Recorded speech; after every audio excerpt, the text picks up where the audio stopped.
Je peux encore sentir le goût amer de ce café que je buvais quand j'ai entendu les mots qui allaient tout changer. C'était un après-midi de mai. Le soleil entrait par les fenêtres de mon appartement à Ipanema, ce même appartement que j'avais acheté en travaillant pendant 30 ans, en économisant chaque centime, en sacrifiant vacances et rêves. Le café était à moitié plein quand Fernando, mon fils unique, est apparu avec sa femme Cristina et une serviette de documents. Je me souviens de son sourire.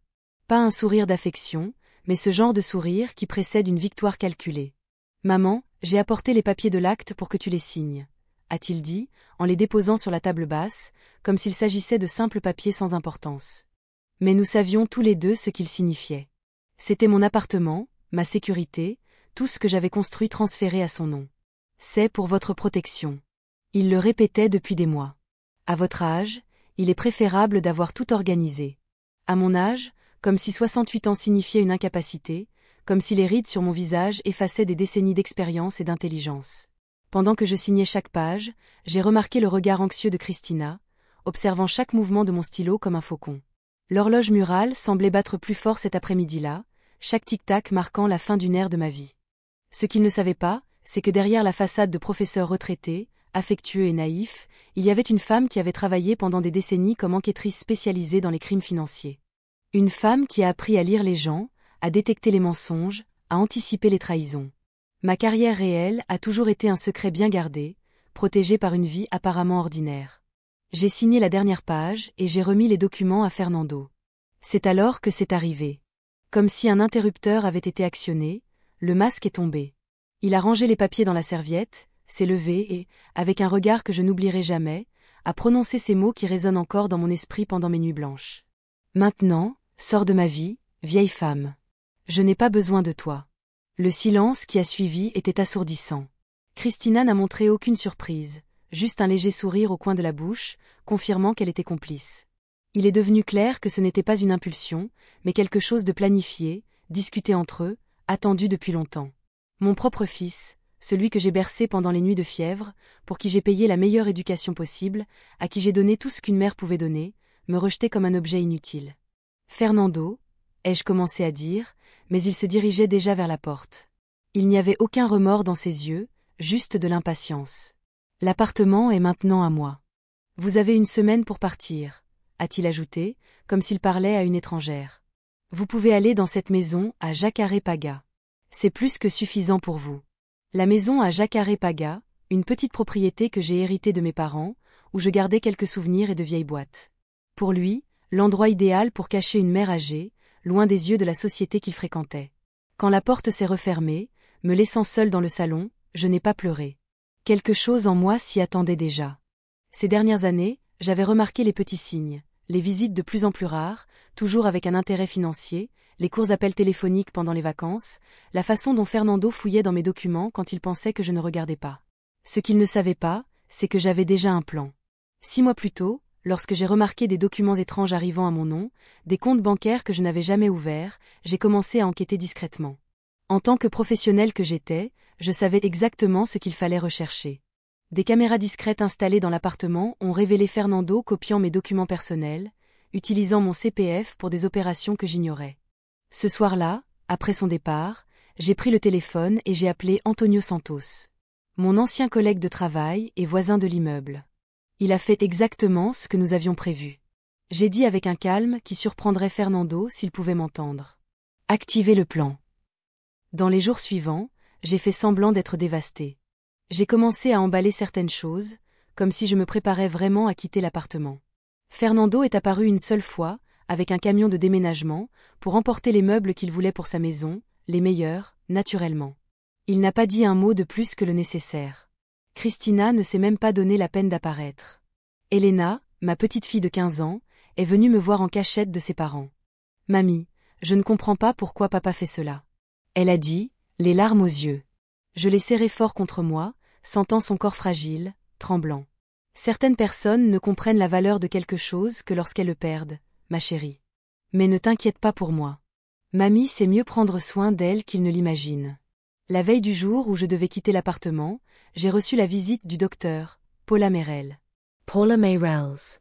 Pour le monde, elle n'était que mon avocate.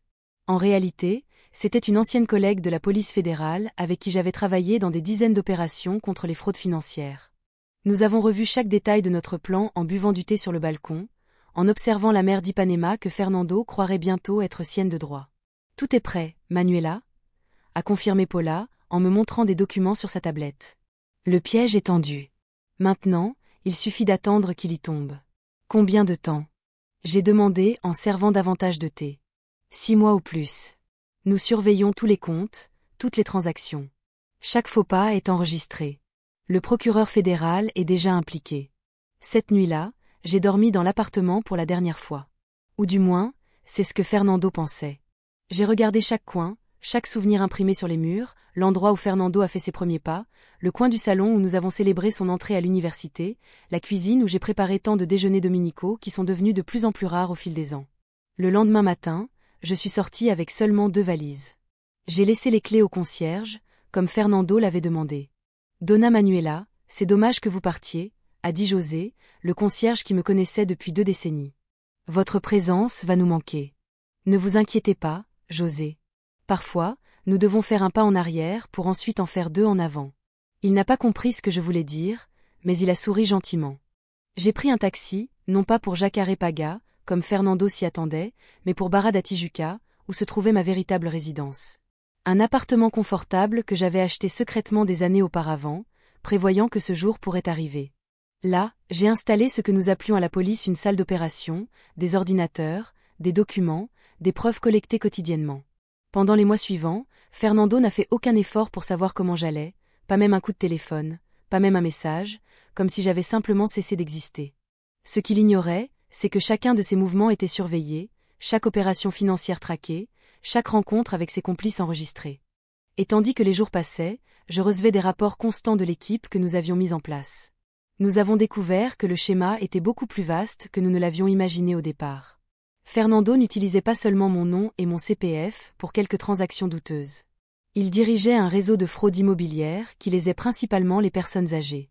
Des dizaines d'histoires comme la mienne, d'enfants prenant les propriétés de parents âgés, souvent avec des conséquences bien pires.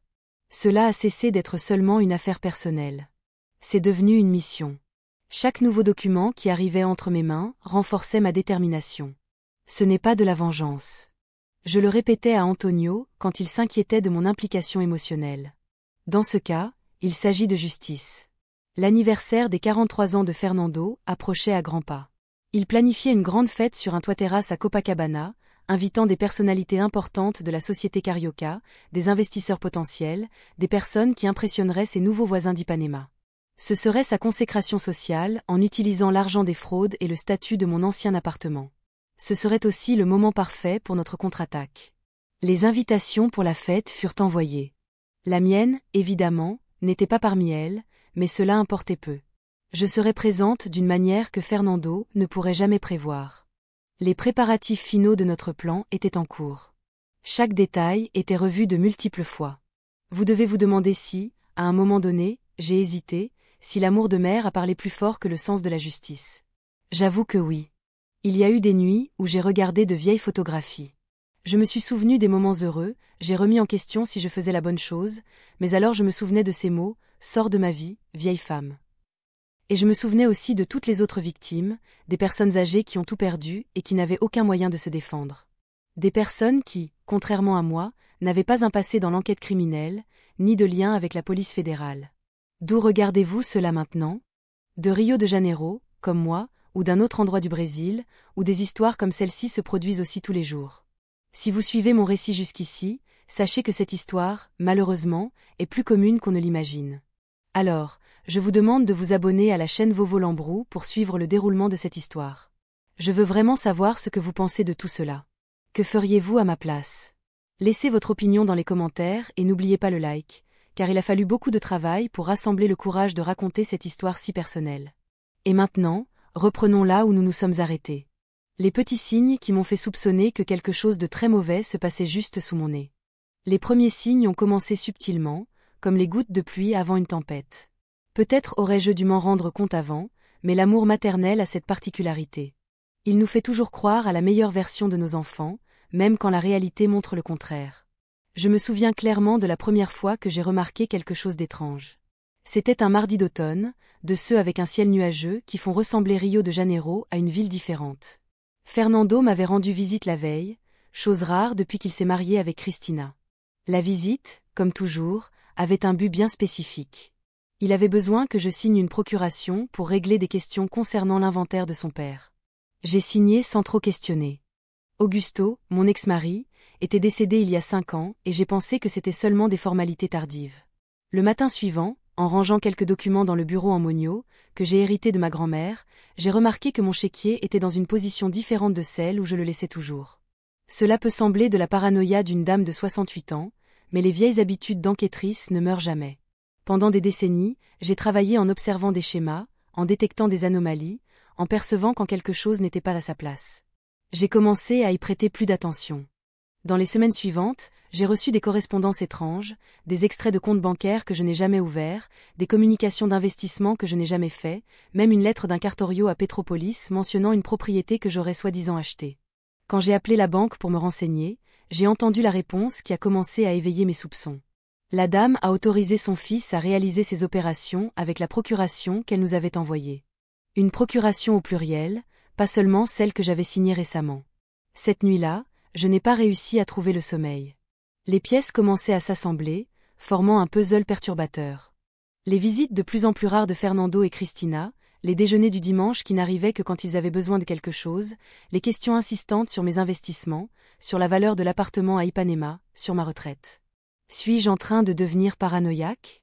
J'ai essayé de m'en convaincre pendant que je préparais un thé à la camomille dans la cuisine silencieuse. Mais une autre voix plus forte, la voix de l'enquêtrice que j'ai été, murmurait. Faites confiance à votre instinct. Le jour suivant, j'ai fait quelque chose que je n'aurais jamais imaginé faire avec mon propre fils. J'ai appelé Marcia Oliveira, ma meilleure amie et ancienne collègue de la police fédérale.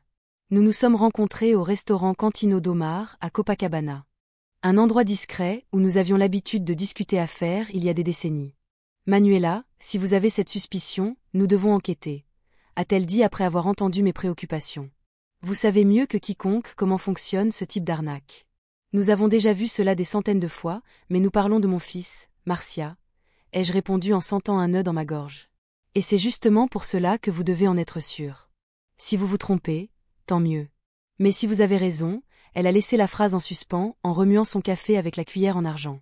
Nous avons décidé de commencer une enquête discrète. Marcia a activé quelques contacts qu'elle maintenait encore actifs pendant que j'installais discrètement des caméras de sécurité dans mon appartement, petites, presque imperceptibles, placées stratégiquement dans le salon, le bureau et le couloir. Le type d'équipement que j'ai utilisé dans des opérations importantes pendant ma carrière, la vérité n'a pas tardé à apparaître.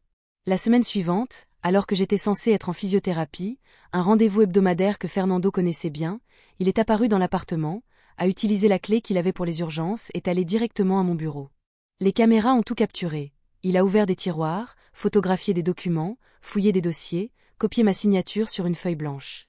Je regardais les images sur l'ordinateur portable de Marcia chez elle, ressentant un mélange de nausée et de tristesse que je n'avais jamais ressenti. Même dans les pires affaires sur lesquelles j'ai enquêté, je n'ai rien ressenti de tel. Il peut encore y avoir une explication, j'ai essayé de rationaliser pendant que Marcia me tenait la main. Manuela, vous voyez la même chose que moi. Il utilise votre identité pour une combine. Nous devons découvrir l'ampleur de la chose. Les rapports ont commencé à arriver dans les jours suivants. Fernando avait ouvert 3 comptes bancaires à mon nom. Il y avait une procuration avec ma signature falsifiée, lui donnant plein pouvoir pour administrer mes biens.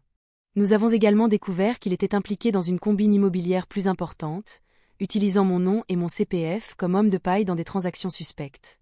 Encore plus troublant a été de découvrir que ce n'était pas seulement le cas avec moi. Au moins 5 autres personnes âgées, tous parents d'amis de Fernando, étaient dans une situation similaire. Un schéma clair se dégageait. Des fils utilisant le nom de leurs parents âgés pour des opérations financières frauduleuses, comptant sur la confiance ou, dans certains cas, sur le déclin cognitif qui accompagne l'âge. C'est une combine organisée, a conclu Rafael Costa, le procureur fédéral que Marcia avait contacté. Nous nous sommes rencontrés secrètement dans son bureau, où il a montré des dossiers avec des cas similaires. Votre fils n'agit pas seul. Il y a d'autres personnes impliquées, y compris dans le système bancaire et dans les bureaux de notaires. C'est alors que j'ai décidé que j'avais besoin d'un plan, non seulement pour me protéger, mais pour exposer toute la combine, pour rendre justice, non seulement pour moi, mais pour toutes les autres personnes âgées qui étaient exploitées par leurs propres enfants. Nous allons le laisser croire qu'il est en train de gagner, ai-je suggéré lors d'une réunion avec Marcia, Raphaël et Antonio Santos, mon voisin et ancien collègue de travail, qui s'est joint à notre petite opération. Nous allons lui donner exactement ce qu'il veut, mais à notre manière. C'est ainsi qu'est né le plan de l'écriture. Fernando insistait depuis des mois pour que je transfère l'appartement à son nom pour des questions de sécurité et de planification successorale. Disait-il, nous avons décidé d'utiliser cela comme appât. Paula Merel, avocate spécialisée en droit immobilier et ancienne connaissance de la police fédérale, a préparé des documents spéciaux. Ce qui semblait être un simple transfert de propriété était, en réalité, un ensemble de documents soigneusement élaborés. L'écriture réelle ne serait jamais transférée. Il y avait une clause cachée dans les interlignes juridiques qui maintenait l'usufruit viager avec moi et empêchait toute tentative de vente ou d'hypothèque sans mon autorisation expresse. Plus important encore, parmi les papiers que Fernando m'a fait signer, il y avait un document qui, sans qu'il le sache, était un aveu détaillé des crimes financiers qu'il commettait, avec ma signature comme témoin coopératif dans une enquête fédérale. Pendant ce temps, nous continuions à rassembler des preuves. Chaque mouvement bancaire, chaque document falsifié, chaque réunion suspecte avec ses complices, tout était méticuleusement documenté. L'opération a pris une plus grande ampleur lorsque nous avons découvert des connexions avec une combine de blanchiment d'argent, impliquant des entreprises de construction fantômes et des terrains surévalués. Elena, ma petite fille, me rendait visite en secret pendant cette période. Christina et Fernando lui interdisaient de me voir, inventant des excuses, disant que j'étais confuse et difficile à gérer, mais elle, avec la rébellion propre à ses 15 ans, s'échappait après l'école pour passer quelques heures avec moi. Grand-mère, il se passe quelque chose d'étrange. Elle m'a dit un après-midi, alors que nous mangions des brigadeiros que j'avais préparés spécialement pour elle. Papa et maman sont toujours en train de chuchoter, fermant les conversations sur l'ordinateur quand j'entre dans la pièce. Et hier, j'ai entendu maman parler de vendre un appartement à Ipanema dès que les papiers seraient prêts. J'ai senti mon cœur se serrer fortement. Ma propre petite fille se rendait compte que quelque chose clochait, même sans savoir exactement quoi. À ce moment-là, j'étais sûre de faire la bonne chose, non seulement pour moi, mais aussi pour Elena. Chérie, parfois les gens font de mauvais choix, pensant que ce sont des raccourcis vers le bonheur, lui dis-je, en choisissant soigneusement mes mots. Mais à la fin, ces raccourcis mènent à des endroits très différents de ceux que nous imaginons. Je suis inquiète pour toi, grand-mère, confessa-t-elle, les yeux larmoyants. Papa a dit que tu allais déménager loin. Ne t'inquiète pas pour moi. Ta grand-mère est plus forte et plus maligne qu'elle n'y paraît. Répondis-je en la serrant dans mes bras. Et je te promets que quoi qu'il arrive, je serai toujours là pour toi. Dans les semaines qui ont précédé la signature de l'acte, nous avons intensifié nos préparatifs. Raphaël Costa a garanti que l'opération de police serait prête à être déclenchée au moment opportun. Antonio a supervisé l'installation d'un système de surveillance plus sophistiqué dans l'appartement d'Ipanema pour enregistrer ce qui se passerait après mon prétendu départ. Marcia a préparé un appartement sur Abarad à Tijuca, où je resterai pendant la phase critique de cette opération. Le jour de la signature arriva. Comme je l'ai déjà dit, Fernando est apparu avec Christina et les documents. J'ai signé chaque page, observant l'anxiété mal dissimulée sur leur visage. Et puis est venue la phrase qui, bien qu'attendue, a quand même coupé mon cœur comme une lame. Maintenant, sors de ma vie, vieille femme. Je n'ai nul besoin de toi. Dans les jours suivants, j'ai suivi le plan à la lettre. J'ai emballé quelques affaires, j'ai laissé Fernando emporter les meubles qu'il voulait et j'ai fait semblant d'être vaincue et résignée. Le jour prévu pour mon départ, j'ai laissé les clés au concierge et je suis partie, soi-disant, pour la maison à Jacarpaga. En réalité, je suis allée à l'appartement de Barad à Tijuca, où nous avons installé notre centre d'opération. De là, avec l'aide d'Antonio, Marcia et Raphaël, nous avons continué de surveiller chaque pas de Fernando. Les caméras restées cachées dans l'appartement d'Ipanema les montraient, lui et Christina, célébrant leur victoire, faisant des plans pour rénover et éventuellement vendre la propriété. Ils n'ont aucune idée de ce qui va se passer, a commenté Antonio pendant que nous regardions les images sur l'un des moniteurs. Aucune, ai-je confirmé avec une sérénité qui m'a même surprise. L'opération a reçu le nom de Code Gratitude. Une ironie subtile qui reflétait ce à quoi nous étions confrontés. Des enfants qui oubliaient complètement la gratitude due à leurs parents qui ont tout fait pour eux. Pendant les 6 mois suivants, nous avons vécu dans un état de surveillance constante. Les preuves s'accumulaient. Fernando développait son stratagème, utilisant l'appartement d'Ipanema comme garantie pour de nouveaux prêts frauduleux, amenant des investisseurs potentiels à visiter la propriété qu'il prévoyait de transformer en un projet de luxe. Nous avons aussi découvert quelque chose qui m'a particulièrement indignée. L'argent que Fernando était censé économiser pour les études d'Elena était, en fait, détourné vers des comptes à l'étranger. Ma petite fille, qui rêvait d'étudier la médecine, était trompée par ses propres parents. Les visites d'Elena ont continué, maintenant à l'appartement de Barad à Tijuca. Elle était la seule à connaître mon véritable lieu de séjour, jurant de garder le secret.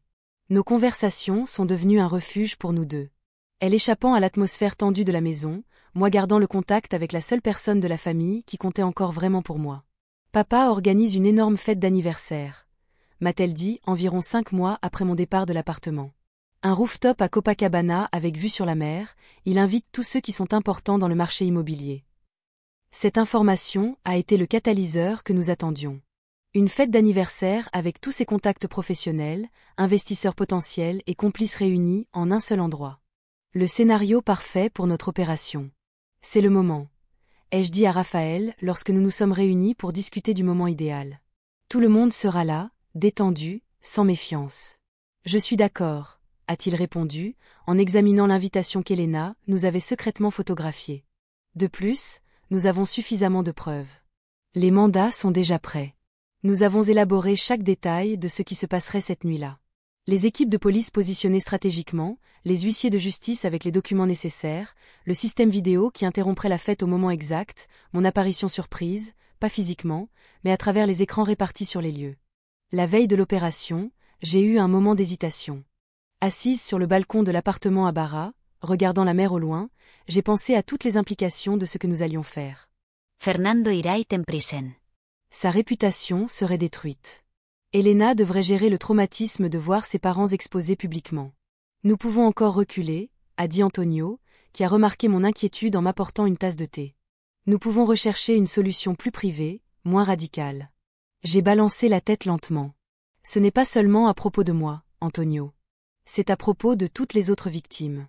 À propos de toutes les autres personnes âgées qui sont exploitées par leurs enfants, sans avoir à qui faire appel, sans avoir mes ressources ni connaissances. Si nous reculons maintenant, qui parlera pour elle? Il a acquiescé en comprenant.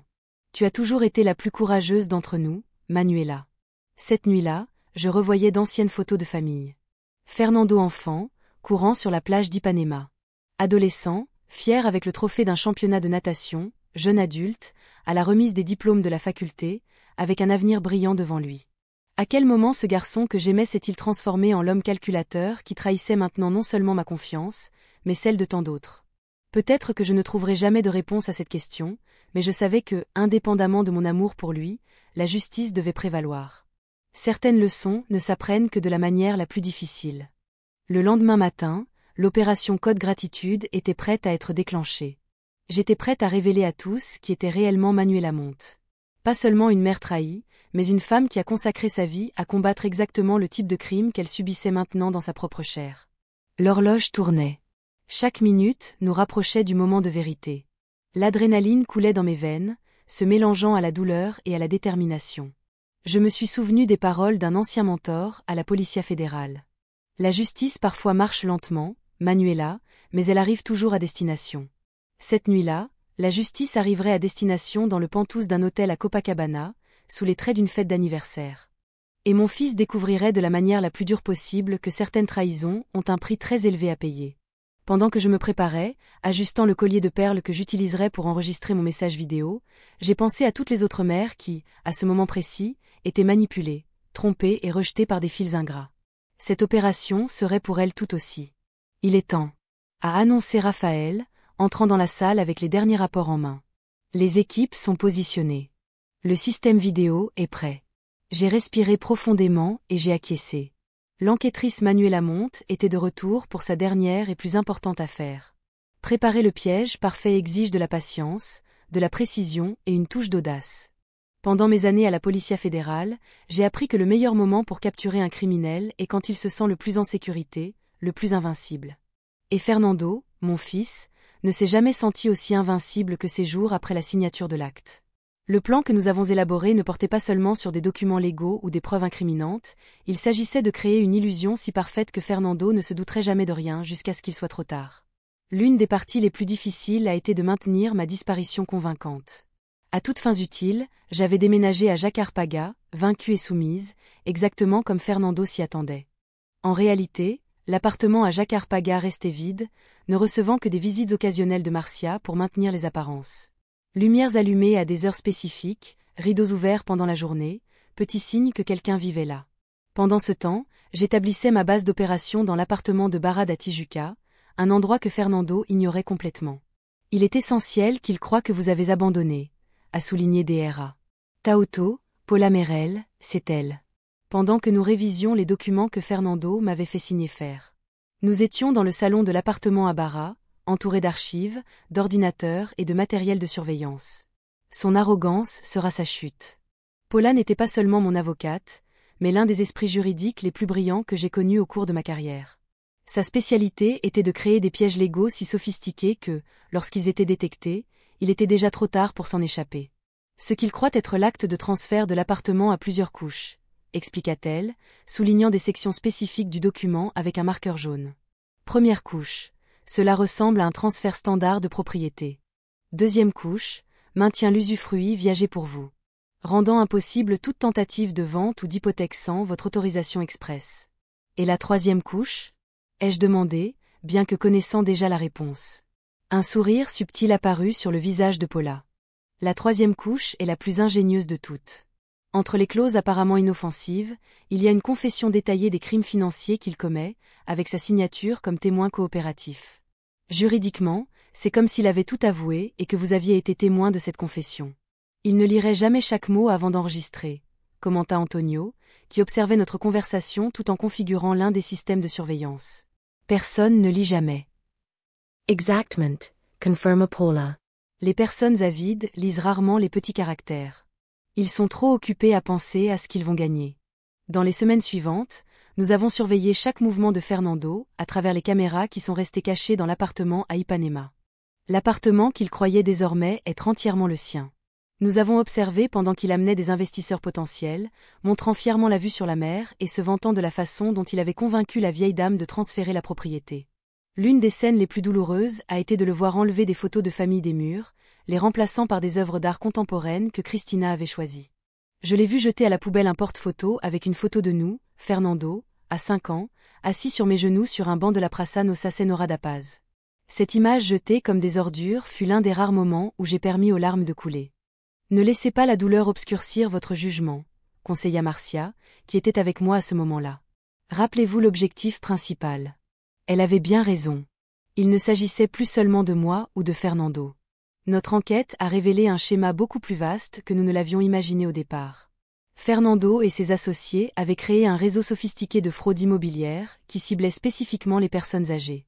Ils utilisaient des liens familiaux pour obtenir des signatures sur des documents, transféraient des propriétés, contractaient des prêts en utilisant les biens immobiliers comme garantie, puis disparaissaient, laissant les personnes âgées sans rien, souvent même sans abri. Nous avons identifié au moins 23 victimes jusqu'à présent, a informé Rafael Costa lors d'une de nos réunions de mise à jour. Le jeune procureur fédéral avait fait de notre affaire sa priorité personnelle. La plupart n'ont même pas dénoncé par honte ou par peur des représailles de leur propre famille. Comment peuvent-ils dormir la nuit? Ai-je demandé plus pour moi-même qu'en attendant une réponse? Compartimentation mentale, peut-être. Répondit Dr. Claudio Mendes, le psychologue légiste que Raphaël a amené pour nous aider à comprendre l'esprit des criminels. Ils séparent complètement leurs actions des conséquences émotionnelles. Pour eux, ce ne sont pas des personnes, mais des actifs, des ressources à exploiter. Pendant que nous accumulions des preuves et renforcions notre cas, je maintenais un contact secret avec Elena. Ma petite fille continuait à me rendre visite dans l'appartement de Barra da Tijuca, toujours avec l'excuse d'être chez une amie pour étudier. Nos conversations sont devenues un refuge pour nous deux. Elle, de plus en plus mal à l'aise avec l'atmosphère à la maison. Moi, anxieuse de maintenir ma connexion avec la seule personne de la famille qui se souciait encore de moi. Papa et maman sont différents, confia Elena lors d'une de ses visites, pendant que nous partagions un gâteau au chocolat que j'avais préparé spécialement pour elle. Ils dépensent beaucoup d'argent, achètent des choses chères. Maman a reçu un collier de diamants la semaine dernière. Et comment vous sentez-vous par rapport à ça? Ai-je demandé, en essayant d'influencer sa perception. Elena est restée silencieuse un instant, tripotant distraitement son morceau de gâteau avec sa fourchette. Cela ne semble pas juste, il ne parle jamais de vous, grand-maman. C'est comme si vous n'aviez jamais existé. Et quand je demande, ils changent de sujet ou disent que vous êtes confuse et que vous avez besoin d'espace. Je résistais à l'envie de dire la vérité. Elena était trop jeune pour supporter le poids de ce qui allait se produire. Au lieu de cela, j'ai détourné la conversation vers ses études, ses rêves de faire des études de médecine, des sujets qui illuminaient son visage d'enthousiasme. Au fur et à mesure que notre opération progressait, nous partagions le travail méticuleusement. Antonio supervisait la surveillance technique, garantissant que chaque mouvement suspect soit enregistré. Marcia coordonnait la logistique, maintenant notre base secrète opérationnelle sans susciter de soupçons. Raphaël préparait les aspects légaux, garantissant que chaque mandat, chaque autorisation judiciaire soit impeccable. Paula affinait constamment notre piège juridique, colmatant toute brèche que Fernando pourrait exploiter pour s'échapper. Et moi, j'étais au centre de tout. La pièce clé qui connectait chaque élément de l'opération, la mère trahie qui refusait d'être une victime, l'enquêtrice retraitée qui utilisait des décennies d'expérience pour son affaire la plus personnelle. 3 mois après mon départ de l'appartement à Ipanema, nous avons eu la première grande opportunité d'étendre notre enquête. Fernando a organisé une réunion dans son bureau, maintenant installé dans ce qui était autrefois ma chambre d'amis, avec 5 de ses principaux associés. Grâce aux caméras cachées et aux microphones que nous avions installés, nous avons capté chaque mot de cette conversation révélatrice. L'entreprise se développe plus vite que nous ne l'avions prévu, s'est vanté Fernando, en servant du whisky dans des verres en cristal qui avaient été des cadeaux pour mes 60 ans. Le modèle est éprouvé. Nous identifions la cible, nous construisons la relation de confiance, nous effectuons le transfert légal des actifs, puis nous liquidons. Rapide, propre, lucratif. Et les cibles ne réagissent-elles pas ? A demandé un homme que nous avons identifié plus tard comme Rogerio Mendonça, un agent immobilier avec des liens politiques suspects. Fernando riu. Un son qui m'a semblé méconnaissable venant du garçon que j'ai élevé. C'est le brio du plan. Nous choisissons soigneusement des personnes âgées isolées, avec peu de contacts sociaux, souvent avec un certain degré de dépendance émotionnelle envers leurs enfants ou leurs proches. Quand ils réalisent ce qui s'est passé, il est trop tard. Et même s'ils réalisent, la honte d'admettre qu'ils ont été trompés par leur propre famille les maintient généralement silencieux. Regarder cet enregistrement a été l'une des expériences les plus surréalistes de ma vie. Voir mon propre fils sortir de mon ventre, élevé avec amour et soin, parler si froidement d'exploiter des personnes vulnérables comme moi, j'ai ressenti une nausée profonde qu'aucun remède ne pouvait calmer. C'est suffisant pour l'apprendre pendant des décennies, a commenté Raphaël après que nous ayons fini de regarder la réunion complète. Nous avons une confession explicite, des noms, des détails opérationnels. C'est une conspiration criminelle clairement documentée. Je n'ai pas encore répondu, surprenant tout le monde dans la salle. Je les veux tous, chaque associé, chaque complice dans le système bancaire, chaque employé corrompu de Cartorio qui facilite ces transferts frauduleux. Si nous agissons maintenant, nous ne prendrons que la pointe de l'iceberg. Raphaël m'a regardé avec un mélange d'admiration et d'inquiétude. Êtes-vous sûr, Donna Manuela ? Cela signifie laisser votre fils continuer à opérer plus longtemps, victimisant potentiellement plus de personnes. Nous surveillons chacun de ces pas maintenant. Nous pouvons intervenir si nous identifions une nouvelle victime potentielle, ai-je argumenté. Mais cela pourrait être notre seule chance de démanteler tout le réseau. La décision a été difficile, mais unanime.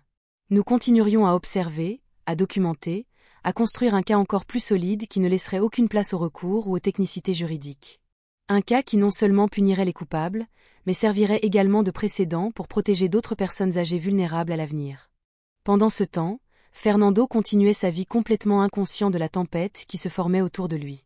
Grâce à nos caméras, nous avons observé son ostentation croissante. De nouveaux meubles design pour l'appartement, une voiture de sport importée, des dîners dans des restaurants exclusifs. Christina affichait des bijoux de plus en plus chers, des vêtements de marque, fréquentait des spas luxueux. C'est comme s'ils étaient dans une course pour dépenser l'argent avant qu'ils ne disparaissent. A observé Marcia lors d'une de nos sessions de suivi. Ou avant qu'on ne les prenne, a complété Antonio. C'est pendant cette période qu'Elena m'a fourni par inadvertance une information cruciale. Papa organise une grande fête d'anniversaire, a-t-elle raconté, montrant sur son téléphone portable des photos de l'invitation numérique qu'elle avait reçue sur un rooftop à Copacabana. Il invite tous ceux qui comptent sur le marché immobilier de Rio. J'ai examiné l'invitation avec un intérêt grandissant. La fête se déroulerait sur le rooftop exclusif de l'hôtel Meridiano, avec une vue panoramique sur la plage de Copacabana. Le thème était le succès et la prospérité, et les invités comprenaient des entrepreneurs, des courtiers haut de gamme, quelques politiciens et, plus important encore, tous les noms que nous avions identifiés comme faisant partie du stratagème frauduleux. C'est parfait, ai-je commenté à l'équipe après le départ d'Elena. Tous réunis en un seul endroit, célébrant leur prétendue invincibilité. Nous ne pourrions pas espérer un meilleur scénario. L'ironie est presque poétique, a convenu Paula. Utiliser la propre célébration de Fernando comme théâtre de sa chute. Dans les semaines suivantes, nous avons peaufiné chaque détail de l'opération qui serait déclenchée pendant la fête. Raphaël a obtenu tous les mandats nécessaires, en coordonnant avec la police fédérale la logistique de l'action. Paula a préparé la documentation légale qui serait présentée au moment de l'intervention. Antonio a développé un système spécial pour intercepter les flux vidéo de l'événement, me permettant d'apparaître simultanément sur tous les moniteurs du lieu. L'une des décisions les plus difficiles a été ce qu'il fallait faire au sujet d'Elena. Elle n'avait pas connaissance de ce que nous planifions et serait certainement présente à la fête de son père. Le fait de le voir être exposé et arrêté publiquement serait traumatisant pour une adolescente de 15 ans. Peut-être devrions-nous l'en éloigner d'une manière ou d'une autre, a suggéré Marcia, inquiète. Inventer une urgence, quelque chose qui la fasse partir avant le moment crucial. J'ai secoué la tête, sentant le poids de la décision. Non, Elena mérite de connaître la vérité, aussi douloureuse soit-elle. La protéger maintenant ne ferait que retarder l'inévitable et pourrait lui faire remettre en question sa propre perception de la réalité lorsque tout serait révélé. En êtes-vous sûr? I insist, Marcia. C'est votre petite fille? C'est précisément parce qu'elle est ma petite fille que je dois la respecter suffisamment pour ne pas lui cacher la vérité. Ai-je répondu avec une fermeté qui m'a moi-même surprise. De plus, elle sent déjà que quelque chose ne va pas. Son instinct est bon, comme le mien l'était à son âge. La semaine de la fête, j'ai enregistré mon message vidéo dans un studio professionnel que Raphaël a obtenu grâce à des contacts à la police fédérale. Je me suis habillée formellement avec le collier de perles qui avait été un cadeau de mon père lorsque j'ai obtenu mon diplôme de l'académie de police il y a des décennies. J'ai répété plusieurs fois ce que je dirais, en cherchant l'équilibre entre fermeté et dignité, entre justice et compassion. Ne montrez pas de colère, a conseillé le docteur, Claudio, qui supervisait l'enregistrement. La colère lui donne du pouvoir sur vous. Montrez de la détermination, de la clarté, un objectif. Les premiers mots sont venus naturellement. Bonjour, mon fils. Surprise. Imaginez l'expression de Fernando en voyant mon visage apparaître de manière inattendue sur les écrans pendant sa célébration triomphale, me donnait une étrange sensation de calme. Ce n'était pas la vengeance que je cherchais, c'était la justice, c'était le rééquilibrage, c'était la vérité qui venait à la lumière, comme elle le fait toujours inévitablement. À la veille de l'opération, j'ai eu une dernière rencontre avec Elena. Je ne lui ai pas raconté ce qui se passerait la nuit suivante, mais j'ai essayé de la préparer émotionnellement du mieux possible. Elena, je veux que tu saches que quoi qu'il arrive, mon amour pour toi ne changera jamais, ai-je dit, en tenant ses mains dans les miennes. Parfois, la vie nous présente des vérités difficiles à accepter, mais c'est en affrontant ces vérités que nous grandissons. Elle m'a regardé avec ses yeux verts si semblables aux miens. Une sagesse au-delà de son âge qui brillait en eux. Il y a quelque chose que tu ne me dis pas, grand-mère? Surit Dousement. Demain, tout deviendra plus clair. Je demande seulement que vous ayez confiance en votre cœur pour distinguer le bien du mal, indépendamment de qui est impliqué. Quand elle est partie, j'ai ressenti un mélange d'appréhension et de détermination. Le chemin que j'avais choisi était irréversible, avec des conséquences qui affecteraient de nombreuses vies, y compris celle de ma chère petite fille. Mais comme je l'ai enseigné à Fernando, apparemment sans succès, chaque choix a des conséquences et personne n'est au-dessus de les affronter. Le matin de la fête, je me suis réunie avec toute l'équipe pour les ajustements finaux. Raphaël a confirmé que les équipes de police seraient positionnées discrètement dans l'hôtel et ses environs. Antonio a vérifié une dernière fois les systèmes techniques qui permettraient notre intervention audiovisuelle. Paula a garanti que tous les documents étaient en ordre. Prêts à être présentés au moment précis. Êtes-vous prête? A demandé Marcia en ajustant le communicateur discret que j'utiliserai pendant toute l'opération, permettant un contact constant avec l'équipe. J'ai respiré profondément, en pensant à tout ce qui s'était passé, à toutes les trahisons, à toutes les autres victimes qui n'ont pas eu la chance de chercher justice, plus prête que jamais pour toute opération de ma carrière. Les heures suivantes se sont déroulées dans un état de clarté presque surréel. Nous nous sommes installés dans une suite réservée dans le même hôtel où se déroulerait la fête, transformée temporairement en notre centre de commandement. De là, nous pourrions tout surveiller en temps réel, à travers les caméras de sécurité de l'hôtel, les microphones discrètement positionnés et les agents infiltrés parmi les employés de l'événement. J'ai observé l'arrivée des invités, des entrepreneurs influents, des politiciens locaux, des figures proéminentes du marché immobilier carioca.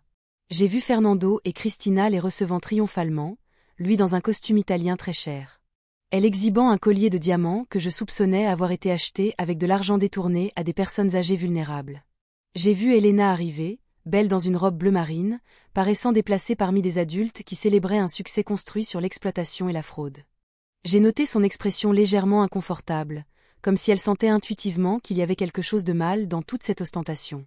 Et alors, quand les toasts ont commencé et que Fernando se préparait à discourir sur son succès mérité, j'ai donné le signal. C'était le moment que nous avions planifié méticuleusement depuis 6 mois. Le moment où Manuela Monte cesserait d'être la mère écartée pour se révéler comme l'architecte de la justice. Démarrer l'opération Code Gratitude. J'ai dit calmement dans le communicateur, sentant le poids et l'importance de ce moment.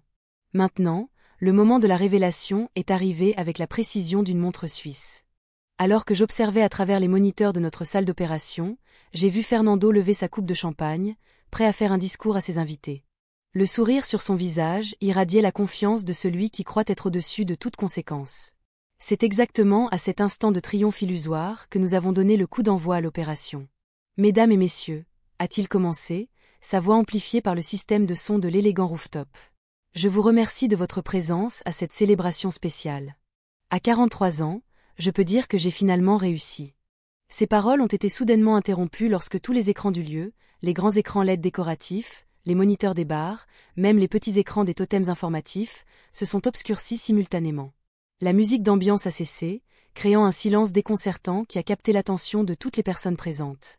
Et alors, mon visage est apparu sur chaque écran. Bonjour, mon fils. Surprise. Même à travers les moniteurs de notre salle de commandement, j'ai pu voir le sang quitter le visage de Fernando. Ses yeux se sont écarquillés dans un mélange de choc et de terreur. La coupe qu'il tenait a glissé de ses doigts, se brisant sur le sol dans un son qui a semblé résonner à travers le silence absolu qui s'est emparé de l'environnement. Pour ceux qui ne me connaissent pas, j'ai continué dans l'enregistrement. Ma voix calme et ferme remplissant l'espace. Je suis Manuela Monte, la mère de Fernando Monte, votre hôte ce soir. Il y a 6 mois, je transférais l'acte de mon appartement à Ipanema à son nom, ou du moins c'est ce qu'il pensait.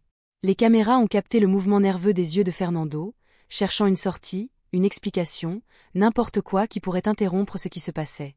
Christina, à ses côtés, a saisi son bras avec force, les jointures des doigts blanches contre le tissu sombre de son costume italien. Vous m'avez demandé de sortir de votre vie après que j'ai signé l'acte. Maintenant, sors de ma vie, ta vieille. Je n'ai pas besoin de toi. Ce furent là ces mots exacts, Fernando. Ce que vous ignoriez, c'est que j'imaginais déjà que cela se produirait par le communicateur, j'ai entendu Raphaël informer. Équipe positionnée à toutes les sorties. Personne ne sortira avant que nous ayons terminé. Sur les moniteurs, je voyais les invités échanger des regards confus. Certains ont commencé à s'éloigner discrètement de Fernando, tels des rats abandonnant un navire sur le point de couler. Pendant des années, je vous ai observé, vous et Christina, utiliser mon nom et mon CPF pour des opérations de blanchiment d'argent. Mon enregistrement a continué pendant que des documents commençaient à apparaître sur les écrans, remplaçant mon visage. Chaque document falsifié, chaque compte offshore, chaque pot de vin dans des schémas immobiliers, tout était documenté. Les documents affichés ne concernaient pas seulement les fraudes contre moi, mais aussi des preuves du schéma plus vaste que nous avions découvert. Virements bancaires suspects, actes frauduleux, contrats avec des signatures falsifiées d'autres victimes âgées, une véritable tapisserie de crimes financiers, méticuleusement tissée au fil des ans. L'acte que j'ai signé n'était pas celui de l'appartement, Fernando, ai-je révélé dans la vidéo. Mon visage réapparaissait sur les écrans. C'était une confession détaillée de vos crimes, avec ma signature comme témoin coopératif dans l'enquête fédérale, qui a commencé il y a 3 ans.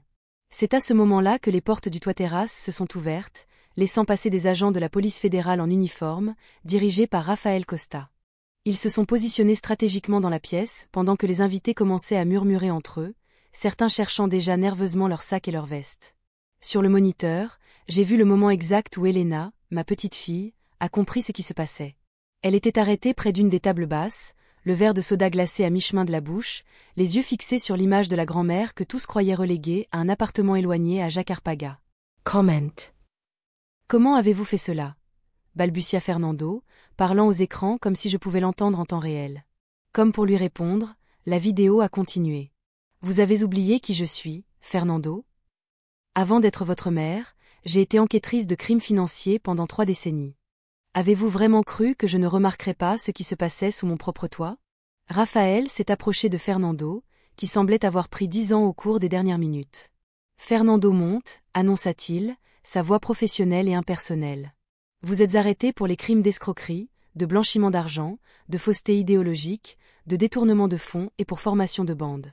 Vous avez le droit de garder le silence.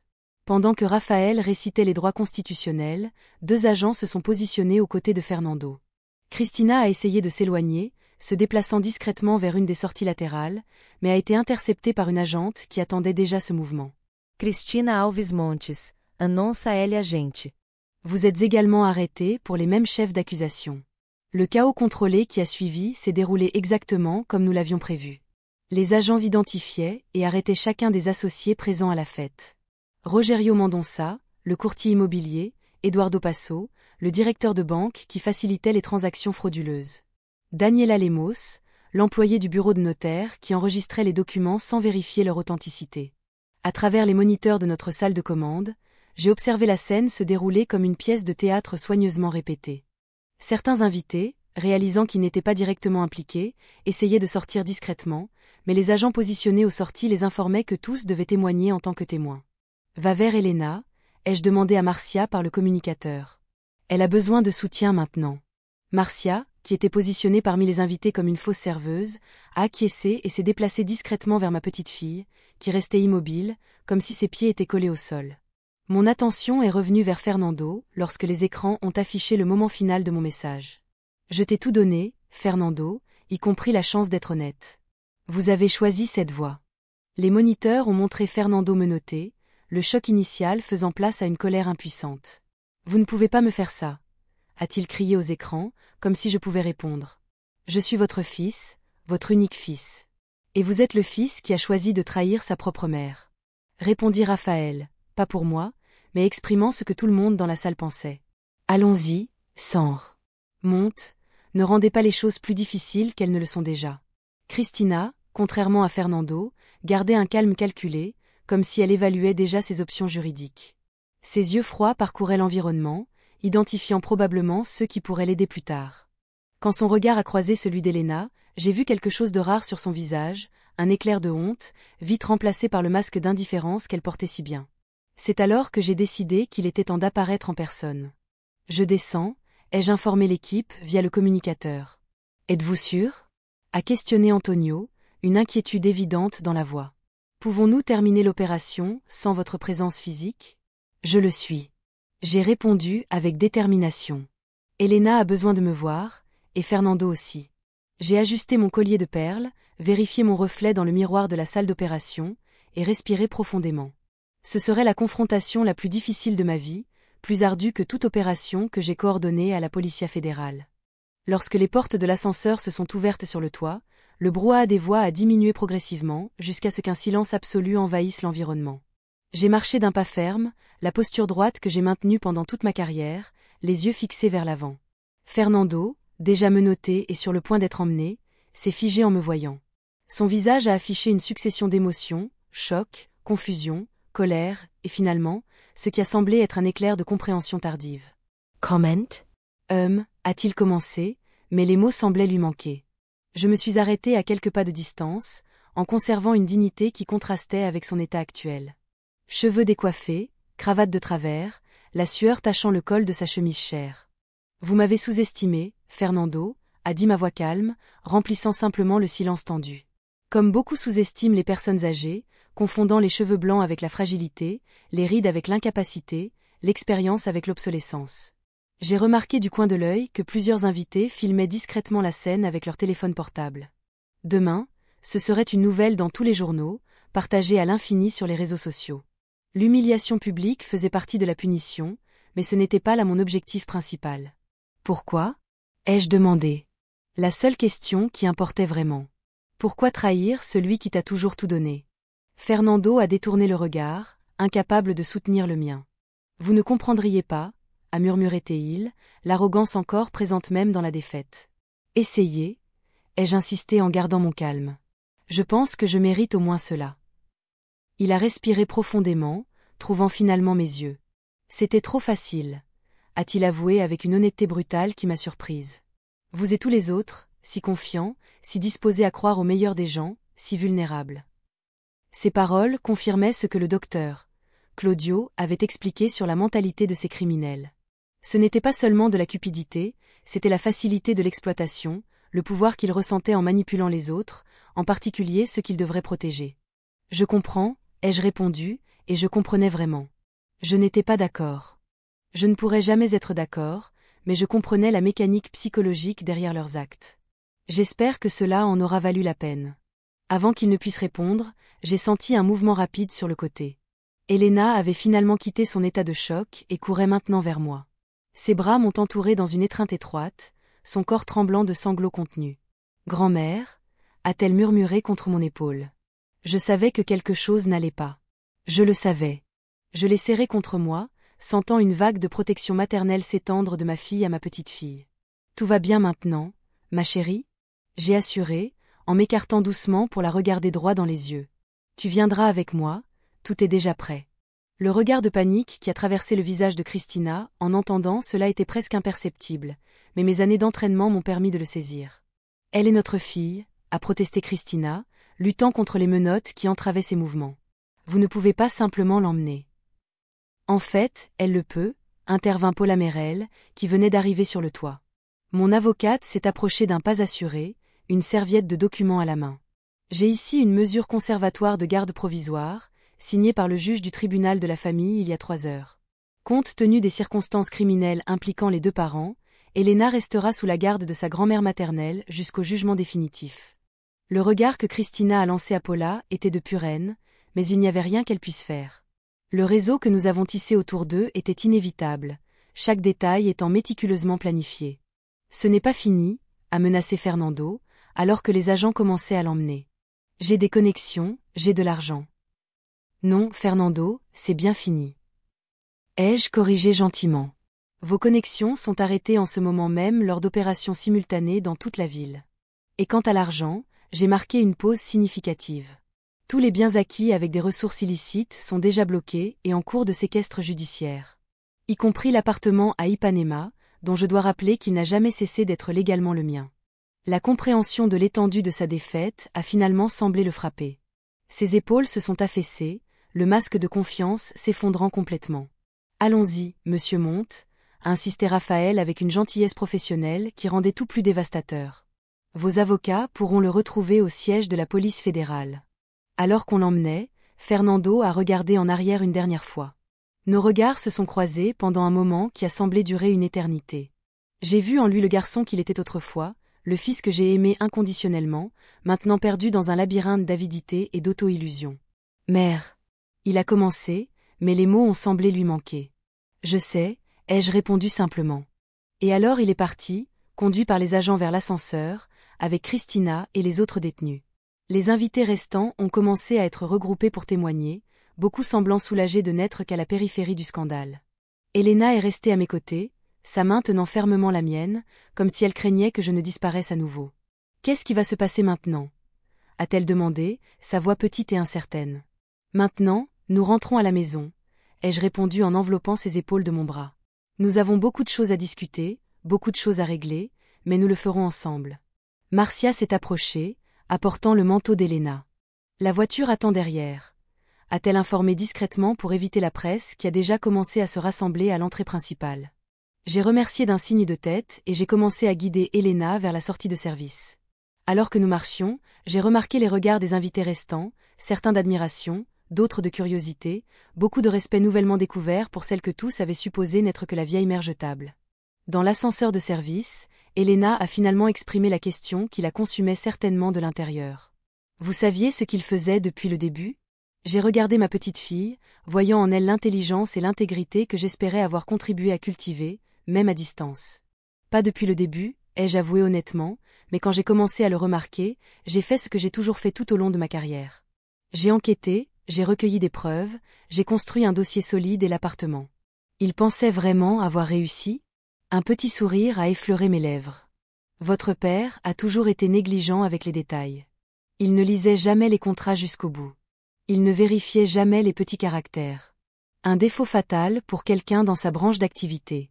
L'ascenseur est arrivé au rez-de-chaussée et nous avons été conduites rapidement, à travers un couloir de service, jusqu'à la sortie arrière, où une voiture discrète nous attendait. Antonio était au volant, un sourire de soulagement sur son visage quand il nous a vus. « Mission accomplie, Manuela », dit-il en nous ouvrant la porte arrière. « Presque », répondis-je, aidant Elena à monter dans le véhicule. Nous avons encore un long chemin devant nous. Alors que la voiture s'éloignait de l'hôtel, j'ai vu dans le rétroviseur les lumières des voitures de police, les flashs des photographes déjà positionnés à l'entrée principale, le début du spectacle médiatique qui allait suivre. Demain, l'histoire serait à la une. Une ex-enquêtrice démasque le stratagème de son propre fils. Une personne âgée inverse la tendance contre la fraude familiale. L'opération Code Gratitude expose un réseau d'exploitation des personnes âgées. Mais à ce moment-là, dans cette voiture silencieuse, fendant la nuit de Rio, nous n'étions qu'une grand-mère et une petite fille, 2 générations unies par le sang et maintenant par la vérité, aussi douloureuse soit-elle. « Où allons-nous » demanda Elena, sa voix étant déjà un peu plus ferme. « À la maison » répondis-je, en serrant doucement sa main, « à l'endroit où tu seras toujours la bienvenue, quoi qu'il arrive. » Et pendant que Antonio conduisait en direction de Barra da Tijuca, vers l'appartement qui deviendrait le nouveau foyer d'Elena, j'ai finalement senti le poids des 6 derniers mois commencer à se dissiper. La justice avait été rendue non seulement pour moi, mais pour toutes les autres victimes qui n'avaient pas de voix ou les moyens de se défendre. En regardant le profil de ma petite fille contre les lumières de la ville, j'ai pensé à la façon dont les choix façonnent nos vies, les bons comme les mauvais. Fernando avait fait ses choix et allait maintenant en affronter les conséquences. J'avais fait les miens et j'avais maintenant la chance de reconstruire quelque chose de nouveau à partir des décombres de cette trahison. « Mamie ?» Elena rompit le silence, sa voix était pensive. « Tu penses qu'il va changer après tout ça ?» La question flottait dans l'air de la voiture, chargée d'espoir et aussi de douleur. « Je ne sais pas, ma chérie, » répondis-je honnêtement. Le changement ne vient que lorsque nous reconnaissons nos erreurs. Mais il y a une chose que j'ai apprise pendant toutes ces années. Il n'est jamais trop tard pour recommencer. Jamais. La voiture continua son chemin sur l'avenida Litorania, laissant derrière elle le chaos de l'opération et se dirigeant vers un avenir incertain, mais honnête. La pleine lune illuminait l'océan à notre droite, un rappel silencieux que même dans les nuits les plus sombres, il y a toujours de la lumière pour nous guider. Les conséquences de l'opération Code Gratitude n'ont pas tardé à se faire sentir. Le lendemain matin de la fête, je me suis réveillée avant l'aube. Après une nuit agitée, Elena dormait encore profondément dans la chambre d'amis que j'avais préparée spécialement pour elle. Des murs au ton pastel, un petit bureau près de la fenêtre avec vue sur la mer de Barra da Tijuca et quelques photos de nous dans des cadres délicats. J'ai essayé de faire de mon mieux pour qu'elle se sente accueillie, même au milieu du tourbillon qu'étaient devenues nos vies. J'ai préparé un café fort et j'ai marché jusqu'au balcon, où les premiers rayons de soleil commençaient à dorer l'horizon. Le journal du matin avait déjà été livré et, comme prévu, notre histoire dominait la première page. Une ex-enquêtrice démasque le stratagème de son propre fils. La photographie montrait Fernando conduit, menotté, vers la voiture de police, le visage tordu dans une expression qui mélangeait colère et désespoir. À côté, une photo d'archives de moi de l'époque de la police fédérale, sérieuse et composée dans mon uniforme. Lire ce reportage a fait naître en moi des sentiments contradictoires. Il y avait la satisfaction professionnelle de voir une affaire complexe résolue avec précision, comme tant d'autres dans ma carrière. Mais il y avait aussi la douleur indescriptible d'une mère qui voit son unique fils exposé publiquement pour des crimes qu'elle a elle-même aidé à révéler. Il n'existe pas de manuel pour naviguer dans ce type de conflit intérieur. Le téléphone a sonné sans arrêt toute la matinée. Des journalistes, des émissions de télévision, des connaissances oubliées depuis longtemps, tous voulant leur part de l'histoire sensationnelle de la mamie enquêtrice. J'ai demandé à Marcia, qui est arrivée tôt, de nous aider à filtrer les appels. Le seul que j'ai permis de passer était celui du docteur Claudio Mendes, le psychologue qui nous avait aidés pendant l'opération. « Comment va Elena ?» fut sa première question. La voix calme, transmettant une préoccupation sincère. « Encore endormie ?»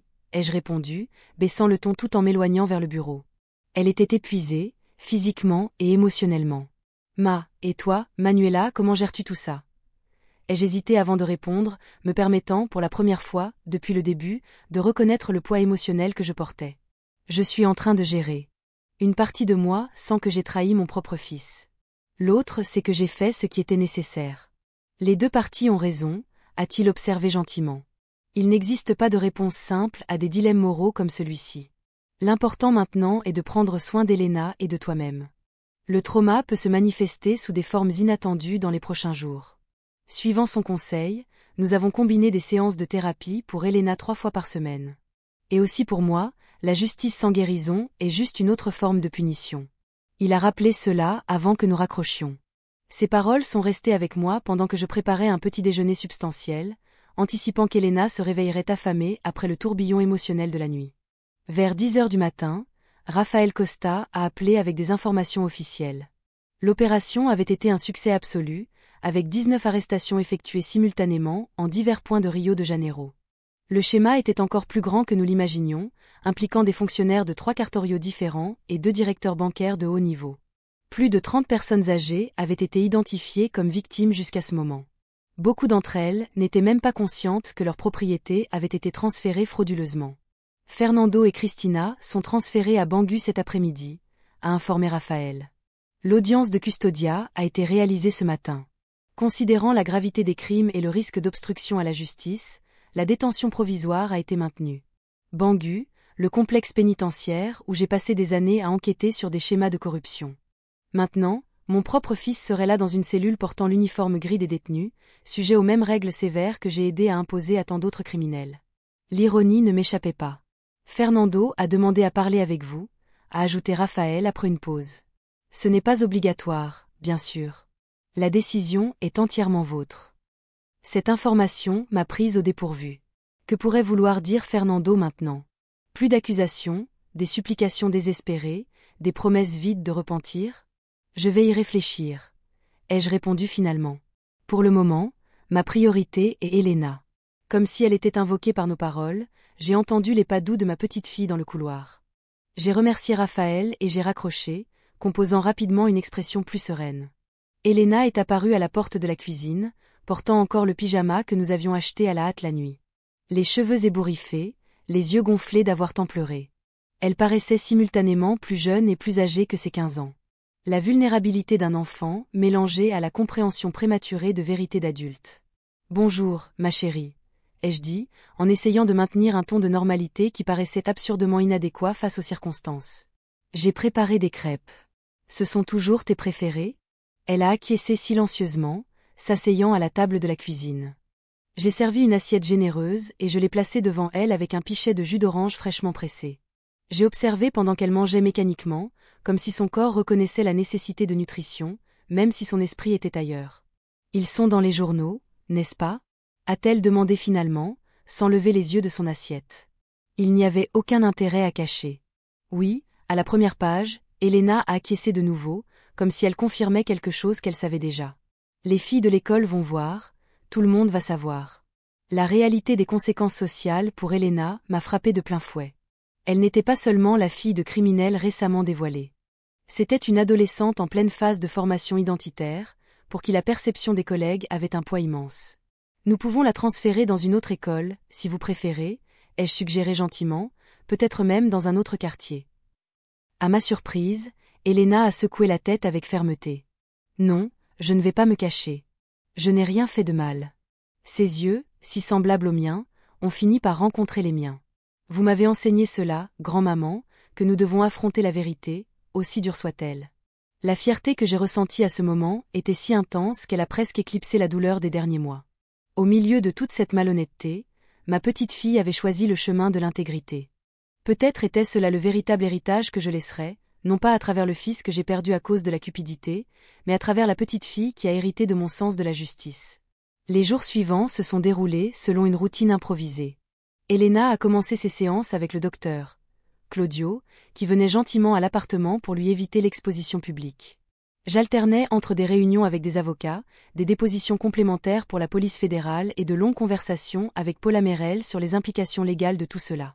Les biens bloqués sont en cours d'évaluation, a expliqué Paula lors d'une de nos réunions. Beaucoup devront être vendus pour indemniser les victimes, mais votre appartement à Ipanema est sûr, comme nous l'avions prévu. La clause d'usufruit viager a fonctionné à merveille. Et quant à la maison à Jacarpaga, ai-je demandé, en pensant au petit immeuble dont j'ai hérité de mes parents. Également sûr, Fernando n'a jamais réussi à l'inclure dans ses schémas, probablement parce qu'il la considérait comme ayant peu de valeur commerciale. J'ai acquiescé, ressentant un soulagement inattendu. Cette maison modeste gardait de précieux souvenirs de mon enfance. Les déjeuners du dimanche avec mes parents, les après-midi passés à jouer dans la petite cour, le chant des oiseaux dans les vieux manguiers. C'était un morceau de mon histoire qui était resté intact grâce à la cupidité de Fernando. La 3e nuit, après l'opération, pendant qu'Elena dormait, je recevais la visite d'Antonio. Depuis que tout a commencé, il avait été mon soutien le plus constant, mon confident, mon partenaire dans cette mission improbable. Nous nous sommes assis sur le balcon avec 2 tasses de thé, observant les lumières de la ville se refléter dans la mer sombre. « Avez-vous déjà décidé si vous allez lui rendre visite ?» a-t-il demandé, rompant le silence confortable qui s'était installé entre nous. Je n'ai pas eu besoin de demander à qui il faisait référence. Pas encore. Une partie de moi veut le confronter, exiger des explications. Une autre partie craint qu'il n'y ait pas d'explication satisfaisante à ce qu'il a fait. Antônio aquece, compreensif. Il n'y a pas d'échéance pour cette décision, Manuela. Vous avez déjà fait preuve d'assez de courage pour toute une vie.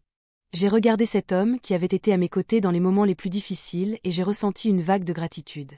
Antonio avait été mon collègue à la police fédérale pendant 2 décennies, mon voisin pendant presque autant de temps.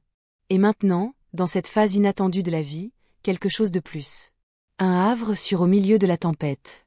Je crois que j'ai besoin de le voir, ai-je finalement avoué. Pas pour lui, mais pour moi.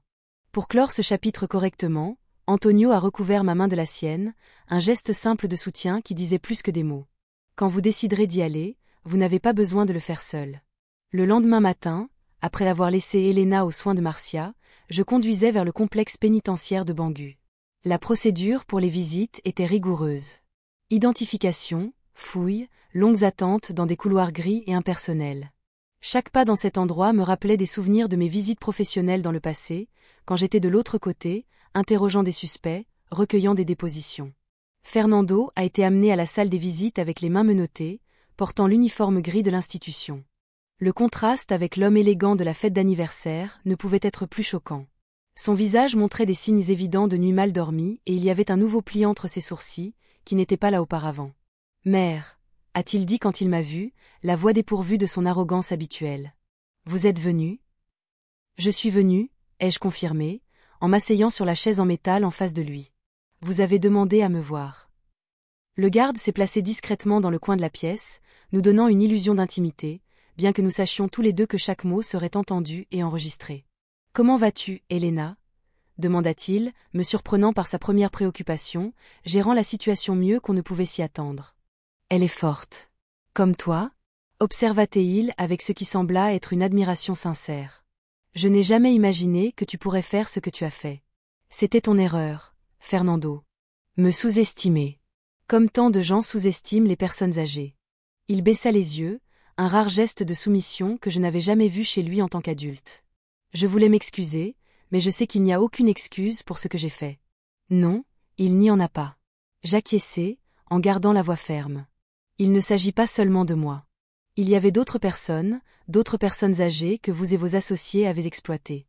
Des gens qui ont fait confiance à leurs propres enfants. Comme je t'ai fait confiance ? Je sais. Il passa ses mains sur son visage, un geste contraint par les menottes. Ça a commencé petit, tu sais ? Une procuration ici, un compte bancaire là, et puis c'est devenu de plus en plus facile. C'est comme ça que la corruption fonctionne. J'ai remarqué, me rappelant des cas similaires sur lesquels j'ai enquêté. De petits écarts moraux qui, non confrontés, grandissent jusqu'à devenir des monstruosités que nous reconnaissons à peine. Fernando leva les yeux, rencontrant les miens pour la première fois depuis qu'il est entré dans la pièce. Qu'est-ce qui va se passer maintenant ?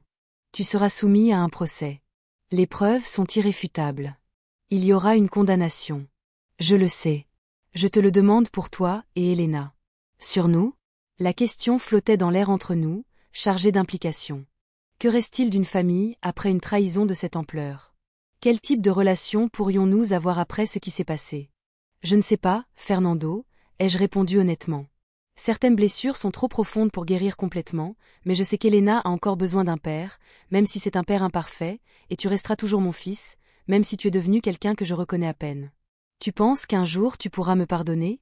A-t-il demandé, la voix presque inaudible. J'ai considéré la question attentivement avant d'y répondre. Le pardon n'est pas quelque chose qui se donne une fois pour toutes, Fernando. C'est un processus souvent long et douloureux. Je ne peux pas promettre que nous y arriverons, mais je peux promettre que je ne fermerai pas cette porte complètement. Notre temps touchait à sa fin. Le garde s'est approché, indiquant que la visite tirait à sa fin. Avant de me lever, J'ai regardé une dernière fois mon fils, le garçon que j'ai bercé pendant les nuits de fièvre, l'adolescent rebelle qui a testé mes limites, l'homme qui a choisi la voie de la malhonnêteté. Elena a demandé si tu allais changer, ai-je commenté. J'ai dit que je ne savais pas, que le changement ne vient que lorsque nous reconnaissons nos erreurs. Le choix, comme toujours, t'appartient. J'ai quitté le pénitencier avec des sentiments mélangés. Tristesse pour ce que nous avions perdu, soulagement d'avoir dit ce qui devait être dit, incertitude quant à l'avenir de notre relation familiale compliquée. Le ciel au-dessus du fleuve était particulièrement bleu ce matin-là, un contraste presque cruel avec l'atmosphère grise que je venais de laisser derrière moi. 2 semaines après l'opération, lorsque la poussière commençait à retomber, j'ai reçu un appel téléphonique inattendu. C'était Donna Zumira, une dame de 80 ans qui habitait le même immeuble à Ipanema et dont j'ai découvert par la suite qu'elle avait également été victime d'un stratagème similaire à celui que Fernando commandait, perpétré par son neveu. Donna Manuela, dit-elle, la voix tremblante d'émotion. Je voulais vous remercier personnellement pour ce que vous avez fait. Grâce à votre courage, mon neveu a tout avoué et je suis en train de récupérer mon appartement. Ces remerciements ont été suivis de beaucoup d'autres. À mesure que les détails de l'opération devenaient publics, des lettres, des emails et des appels téléphoniques ont commencé à arriver, des dizaines de personnes âgées et leurs familles, exprimant leur gratitude pour la dénonciation du stratagème qui avait fait tant de victimes. C'est alors qu'une idée m'est venue. Avec l'aide de Paula, Raphaël et Antonio, j'ai commencé à organiser des rencontres avec d'autres victimes. Au début, ce n'était que des conversations informelles dans des cafés ou chez moi, où nous partagions des expériences et des informations sur la façon de s'y retrouver dans les processus légaux compliqués pour récupérer des propriétés et des ressources. Progressivement, ces rencontres ont évolué vers quelque chose de plus structuré. 3 mois après l'opération Código Gratidão, nous avons fondé l'Instituto Memoria Ativa, dédié à la protection patrimoniale et émotionnelle des personnes âgées. Utilisant une partie des ressources récupérées grâce au stratagème frauduleux destiné légalement à la réparation des victimes, nous avons loué une petite salle commerciale à Copacabana, où nous avons commencé à offrir des conseils juridiques gratuits, un soutien psychologique et des ateliers éducatifs sur les droits des personnes âgées. Elena, à ma surprise et pour ma fierté, est devenue une bénévole enthousiaste de l'Institut. Après les cours, elle venait directement ici. Aidant à l'organisation des événements, parlant aux personnes âgées, absorbant des histoires et une sagesse que l'école ne pourrait jamais offrir. Je crois que je veux étudier le droit quand j'aurai fini le collège. Elle m'a confié cela un après-midi, alors que nous organisions du matériel pour une conférence sur la prévention des escroqueries financières, comme la Dr Paula. Paula. Je veux aider les personnes qui ne peuvent pas se défendre seules. Son commentaire a fait monter les larmes à mes yeux. Au milieu de toute la douleur et de la déception, quelque chose de beau et de significatif était en train de naître. L'Institut grandissait, gagnait en reconnaissance et attirait des professionnels bénévoles disposés à contribuer avec leur temps et leurs connaissances. Ce qui avait commencé comme une réaction à une trahison personnelle se transformait en un mouvement de protection et de valorisation des personnes âgées. Au 6e mois après la fondation de l'Instituto, nous avons organisé un événement spécial au Centro Cultural Banco do Brasil. La salle était bondée. Des personnes âgées, des familles, des professionnels du droit, des psychologues, des assistants sociaux et même quelques politiciens intéressés à associer leur image à la cause. Sur scène, j'ai partagé notre histoire sans filtre, parlant ouvertement de la trahison de Fernando, de la façon dont j'ai utilisé mon expérience professionnelle pour démanteler le stratagème et de la façon dont cette expérience douloureuse s'était transformée en un objectif. La vieillesse n'est pas synonyme de fragilité ou d'obsolescence, ai-je souligné, en regardant les visages attentifs dans le public. C'est une accumulation d'expérience, de sagesse, oui, de force. Ce qui m'est arrivé et à tant d'autres ici présents n'est pas arrivé parce que nous étions faibles ou naïfs, c'est parce que nous avons fait confiance aux mauvaises personnes, souvent celles qui devraient nous protéger. À la fin de la conférence, des dizaines de personnes sont venues partager leurs propres histoires. Parmi elles, j'ai remarqué une dame élégante qui attendait patiemment son tour. Quand elle s'est finalement approchée, je l'ai reconnue immédiatement. C'était la mère de Cristina, la grand-mère paternelle d'Elena, Donna Regina. Elle a commencé, hésitante. Nous n'avons jamais eu l'occasion de vraiment nous connaître, bien que nous partagions une petite fille. Je voulais dire que j'admire profondément votre courage et que, je suis désolée pour ce que ma fille et votre fils ont fait. Ces excuses inattendues m'ont émue. Elle n'avait aucune obligation d'assumer la responsabilité des actes de sa fille, mais elle était là, tendant une main de réconciliation. Elena parle beaucoup de vous, a-t-elle continué. J'aimerais mieux connaître ma petite fille, si cela est possible. À ce moment-là, j'ai réalisé que la guérison survenait de manières inattendues, à travers des connexions qui transcendaient le ressentiment et la rancune. Bien sûr, ai-je répondu, sentant qu'une nouvelle porte s'ouvrait. Elena serait ravie d'avoir sa grand-mère Regina plus présente dans sa vie. 2 ans se sont écoulés depuis la nuit où l'opération Código Gratidão a été déclenchée. Fernando continue de purger sa peine, bien qu'il ait commencé un programme de remboursement aux victimes, collaborant avec les autorités pour identifier d'autres stratagèmes similaires. Nous lui rendons visite occasionnellement, Elena et moi, maintenant une relation prudente, mais non dépourvue d'espoir. L'Instituto Memoria Ativa occupe désormais un étage entier dans un immeuble commercial au centre de Rio, accueillant des centaines de personnes âgées chaque mois et inspirant des initiatives similaires dans d'autres villes brésiliennes. Elena, sur le point d'obtenir son diplôme d'enseignement secondaire, a déjà été acceptée à la faculté de droit et est déterminée à suivre les pas du docteur Paula Merel, qui est devenu son ami et mentor.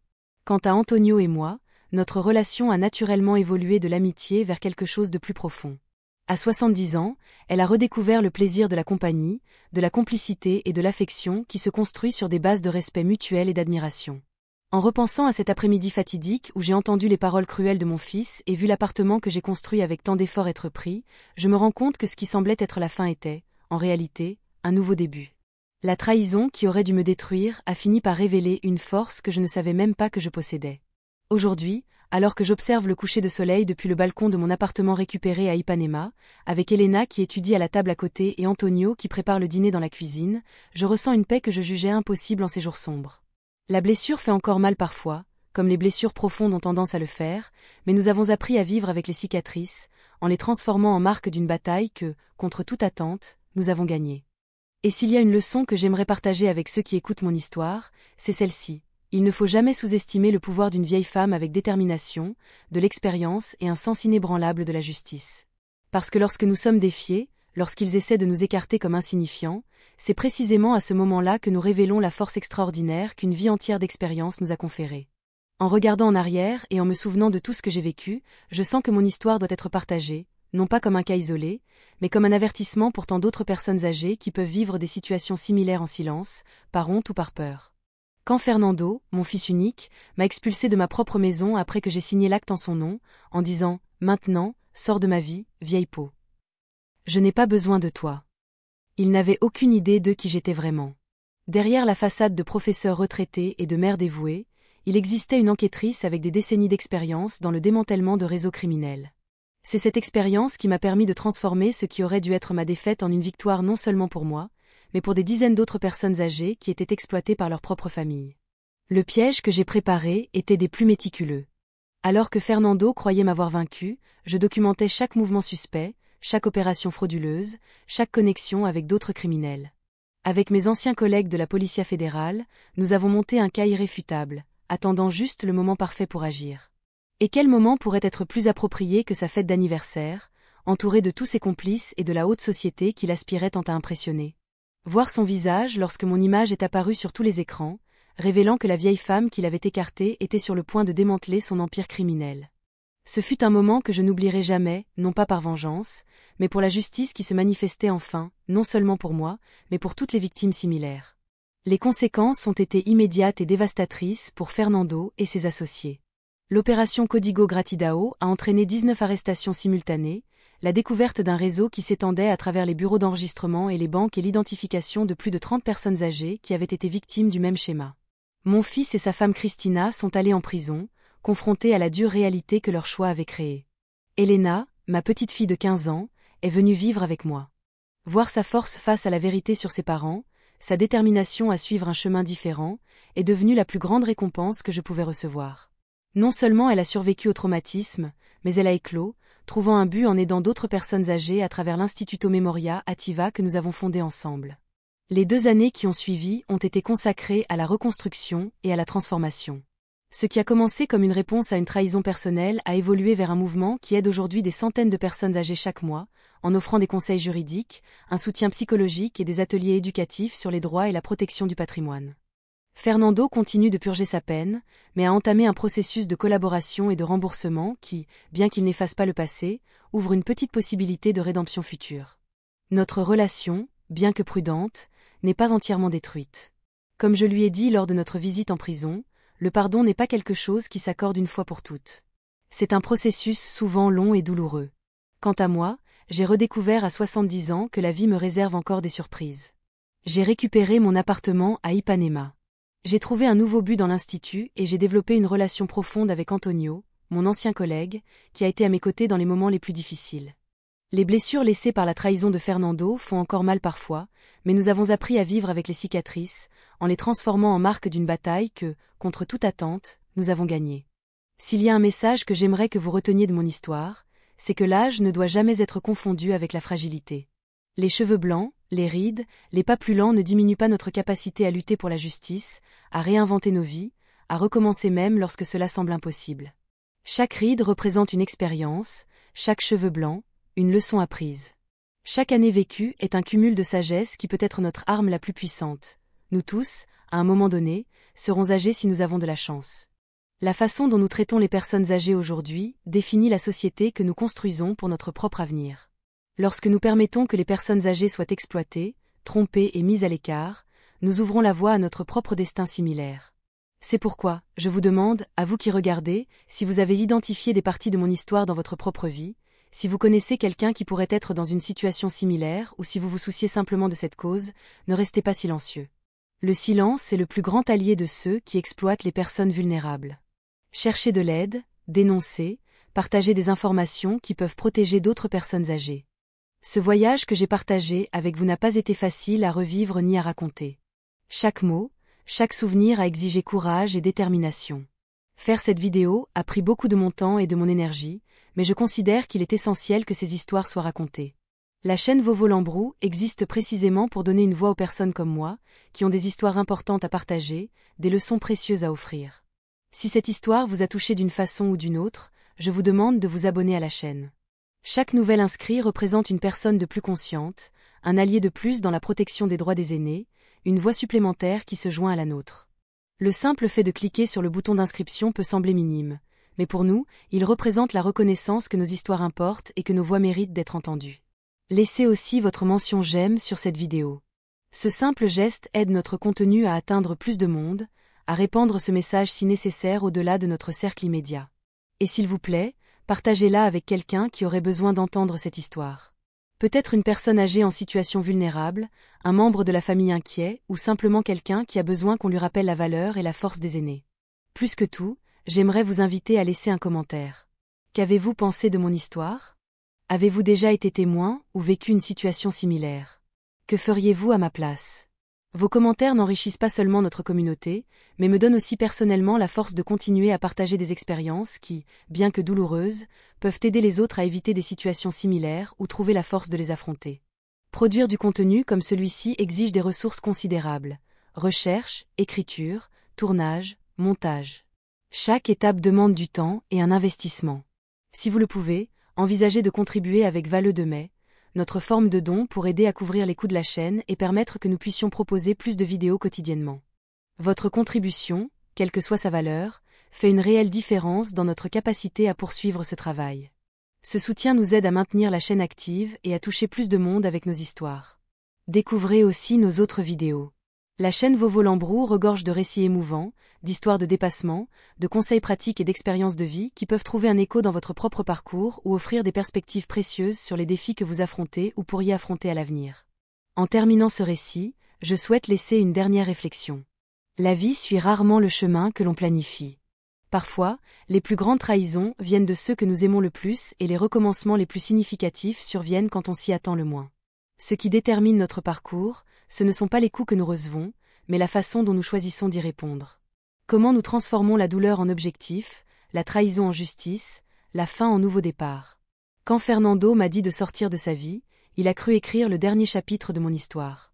Il ne savait pas qu'il ne faisait que donner le début à un nouveau livre, un livre dans lequel moi, et non lui, tiendrai le stylo. Merci de votre écoute. Merci de faire partie intégrante de cette communauté. Et rappelez-vous, l'âge n'est pas fragilité, mais pouvoir et sagesse. C'est la force qui vient d'avoir déjà affronté suffisamment de tempêtes pour savoir que, peu importe à quel point le ciel semble sombre, le soleil finit toujours par briller. Abonnez-vous dès maintenant à la chaîne Vovo Lambrou. Laissez votre like, partagez avec ceux qui ont besoin d'entendre ce message.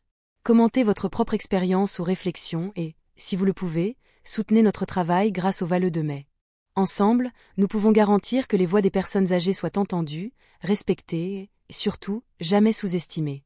Au prochain récit, où je continuerai de partager des histoires qui doivent être racontées, rappelées et honorées. M.